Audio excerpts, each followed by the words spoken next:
¿Es bíblico hacer pactos financieros para el cumplimiento de algo? En primer lugar, ¿qué es un pacto? Un pacto es un acuerdo entre dos partes y cada una de las partes tiene una obligación. Y ya Yeshua, o el Padre Eterno, se manifestó, emanó en la persona de Yeshua, ya hizo pacto con la humanidad y renovó ese pacto. Ese pacto tenía que ser con precio de sangre. Ahora, ¿cuál es la parte, la obligación de la otra parte del pacto, de nosotros como su pueblo, como sus hijos? Obedecer sus principios, obedecer su palabra.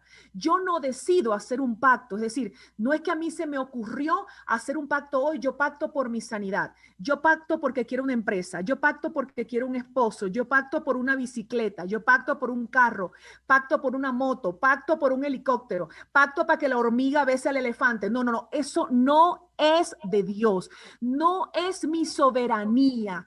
Es la soberanía del Padre. Ya Él hizo un pacto con la humanidad a través de Yeshua y lo fue renovando a través de diferentes hombres de Dios en diferentes generaciones y lo terminó de renovar a través del derramamiento de sangre de Yeshua en el madero. Ese pacto implica que el Eterno nos alcanzó y nos dio a nosotros la posición y la condición que el primer Adán perdió.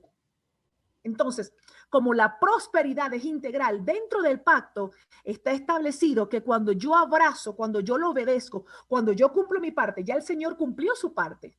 Al morir en el madero, al derramar su sangre, ya Él cumplió su parte del pacto. Ahora, la parte mía del pacto, la parte tuya y la parte de todos aquellos que van a escuchar esta enseñanza es obedecer. Obedecer los principios que Él estableció en su palabra, obedecer sus mandamientos. Esa es la parte del pacto que nosotros debemos obedecer. No es que el hombre se le ocurre hacer un pacto por cualquier cosa. Es como que yo tiro ahí en la botellita del genio para que me cumpla los deseos. Eso es un principio pagano y satánico que se trajo al pueblo del Eterno y se manipuló, se hechizó y se estafó a mucha gente. Pacta por tu sanidad, pacta para que tu esposo sea salvo. Y la gente con tanta necesidad, con un corazón afligido, viviendo tantas cosas que quiere que se cumplan.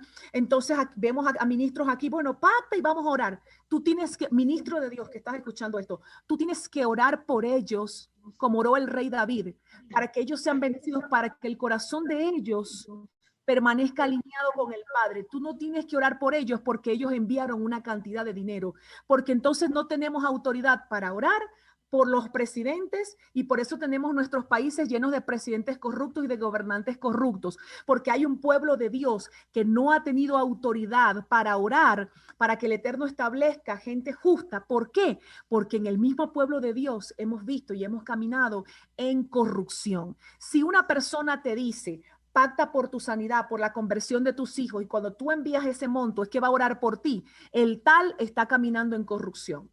El tal está haciendo lo perverso y lo corrupto delante del Eterno. Y si tú lo hiciste, ministro del Padre Eterno, si tú lo hiciste sin malicia, lo hiciste porque, bueno, viste que el otro lo hizo y el otro también, este es el tiempo de romper y de quitarle al enemigo las armas que le entregaste para ti y para la gente a la cual tú te prestaste para hechizar y manipular. Nosotros no debemos seguir este patrón. Entonces, un pacto, una vez establecido, se renueva y no se hacen pactos sobre el que ya se hizo. No es que yo hago pactos y pactos y pactos. Eso no es pacto. Eso es un canje, querer hacer un canje con Dios, querer negociar con el Eterno. Señor, yo te doy esta platica, yo te pago por aquí para que me sanes, yo te pago esto, yo te pago, yo te pago. La ofrenda es por agradecimiento, por honra, por adoración. No es un canje, no es negociable. A Dios no lo puedes comprar. Así que eso de pactos es algo diabólico. Las cláusulas del pacto las estableció el Eterno y no podemos arbitrariamente pactar según nuestra conveniencia para establecer nuestras cláusulas, siendo que el pacto es un acuerdo entre dos partes. Lo que está legalmente establecido como nuestra herencia, su cumplimiento, está sujeto a la voluntad y tiempo del Eterno y no a la acción de un pacto hecho por el hombre para provocar que el Eterno cumpla con esa promesa. Bueno, Señor, yo te doy $1,000 para que tú me des 10,000. Yo pacto 1,000 por 10,000. Eso es corrupto. Y necesitamos romper eso de la cultura de los hijos del Padre. Si tú has enseñado eso, este es el tiempo de que le pidas perdón al Eterno. Pídele perdón públicamente a tu pueblo y alíñate Alíñate, hombre de Dios, alíñate con el diseño del Padre.